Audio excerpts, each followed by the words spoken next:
Joining me today is my friend Laurie Itkin. She's a certified divorce financial analyst, and she's better known as the options lady around here. Hi, Laurie. Hi, how are you? Good, how are you? Great. And also joining us is Laura McGee. She is a mediator and divorce coach with Leave Strong Divorce Services. Happy to have you here. I'm so glad to be here, thank you. I'm curious, since we are on the topic of narcissists, what have your experiences been thus far, and is there a happy ending on the other side of it? First of all, a lot of people, if they're sort of moving towards the divorce, strongly considering divorce, shall we say, if they have what they believe to be a narcissist spouse or some kind of borderline, some kind of personality disorder spouse, sure, they typically think, because they've been so weakened by that relationship, that they must litigate, that they need a shark. Because their experience is they've become this small, weak person, right, and that they can't possibly come to a mediation and stand up for themselves. And or feel like they can get anywhere, right? And I'm not saying that's not possibly true, but there's an enormous ability to have this true cathartic experience. If you're emerging from this marriage where you've been this sort of subsumed spouse, to really educate yourself, using information to really empower you to sort of take yourself back, take your personal power back. So using someone like Laurie, get your financial savvy on, like get informed. Having an excellent therapist who's going to help you support your own personal growth. Forget the marriage therapy at this point. You're not healing a marriage, you're trying to heal yourself, and you're trying to ask yourself important questions about why is this okay for me? And then, you know, find a mediator who's trained. Like you said, what training do we have? Well, I have over 300 hours of training as a mediator, and probably, gosh, I don't even know if I can count how many specifically, well over 100 of them are on some kind of management of all different personality styles in a mediation. So if you're interviewing mediators, first of all, you would go together, because the narcissist would then pick the mediator and tell you this is so, no. You would go together, interview the mediators, but you really have to interview, not just do you like the person? You know, it's like, so what do you want to know? You want to know what kind of training they have. You want to know what kind of experience they have working. You can't specifically say, I think my husband or my wife's a narcissist. How do you manage narcissists? You know, forget that's not going to fly. But you can certainly say to them, kind of, you know, if you hit an impasse, how would you typically manage that? Do you use caucusing? Have you ever had anybody walk out of a mediation session? How have you managed that? Try to get a gist of how the mediator's responding to these challenges, and are they going, well, that's never happened? They probably shouldn't be your mediator. That's great advice. Yeah. So that would certainly be a starting point. Yeah, and I want to back up a little bit, because I think there's a misconception that mediation is very kumbaya, we have to be best friends, like I could never mediate. So break down what mediation is and why it actually is a good tool for most all people. Right, great point. So first of all, no, it's not kumbaya, we don't have to hold hands and all of that. But you are going to be in the same room, okay? You're going to be in the room together. But there's a process, you know, we break, how I operate. Not every mediator.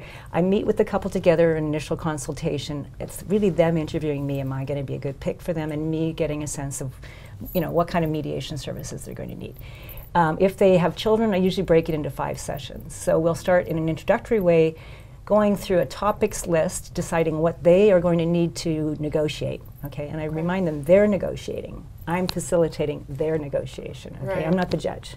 So I'm really helping them to have difficult conversations in a safe, protected environment. I'm giving them a lot of information to work with, but I'm not giving them advice. I'm there as a neutral. And you're like a referee almost. Yeah, and I recommend that they get their own legal advisors. I think that's really a best practice. And they ideally one financial neutral, so they're not spending silly amounts of money. And so really in the beginning, we're trying to get through the investigative process. What do you have? You know, and are there any matters around the children? Do you have any special needs? You know, are there any danger, safety issues? Is anybody falling asleep drunk on the couch every night? Like, what's going on in this family dynamic that's going to need to be addressed in the mediation? There's no such thing as a case that can't be mediated. There's only a mediator that can't mediate a case. Every single case is going to come to a conclusion.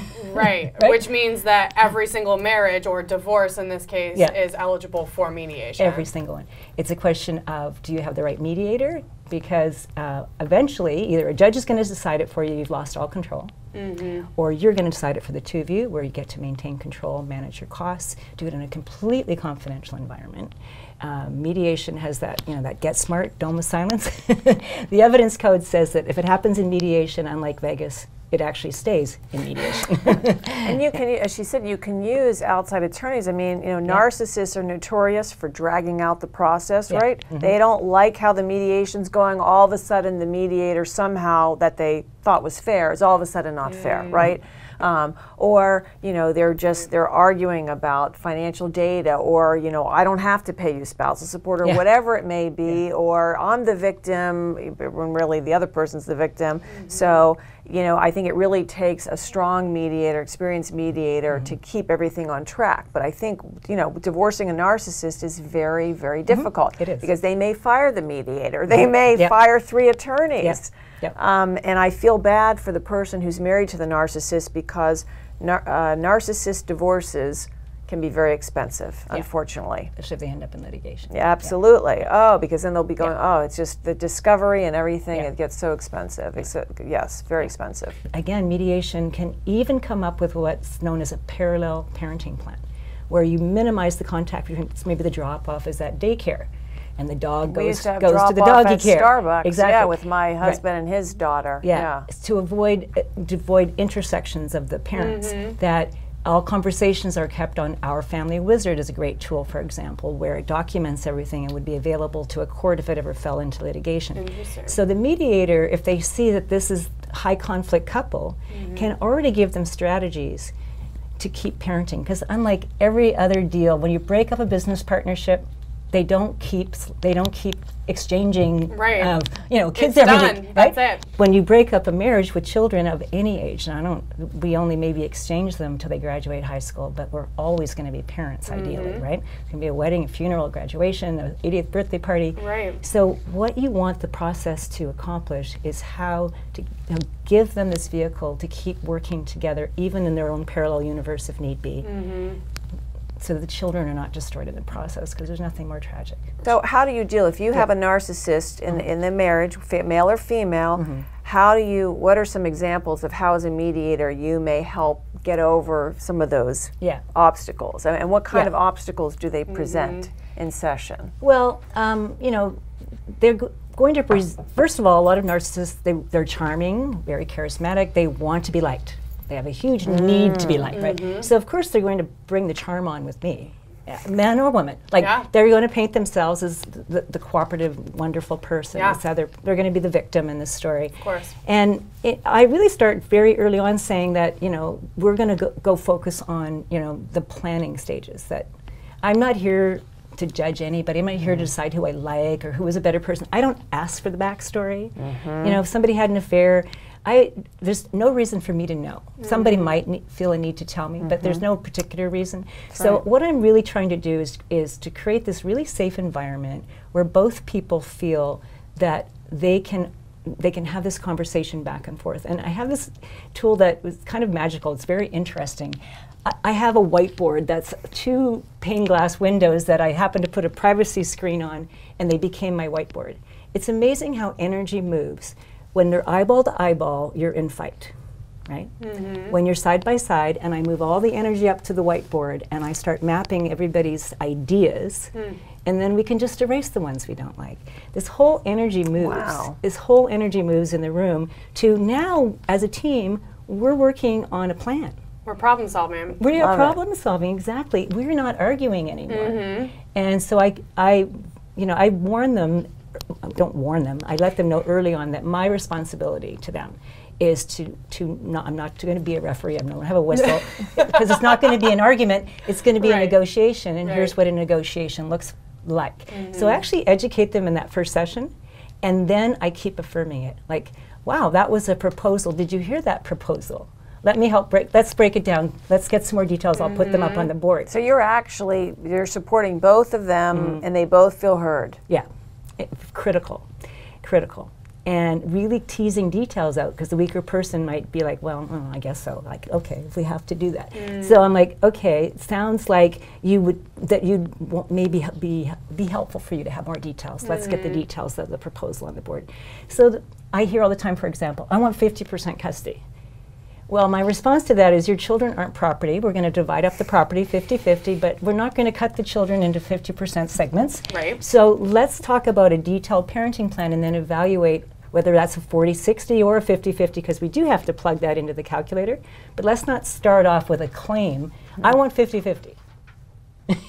But you think that's just the immediate, well, right down the middle, this is what's fair, but I would assume that oftentimes people talk through it and realize that their schedule doesn't even necessarily allow for 50-50. Precisely, right? And it's just a concept they wanted. So that's a stake in the ground. That is a demand. That's not a proposal. So if I can educate people about the difference between putting your stake in the ground and saying, you know, I want 50-50. Well, how about I want a week on, week off schedule with 2 weeks in the summer, and Christmas Eve is important to me. So that's now a whole discussion about what life's going to look like. Right. So and it still ends up maybe being 50-50. And it might be 50-50, but we didn't start off with a stake in the ground, because people argue with a stake in the ground. Right. Well, you never do 50-50. That's an argument. It's the beginning of an argument. Well, you're drawing a line, and there's a person on each side of it, right? Exactly. Yeah.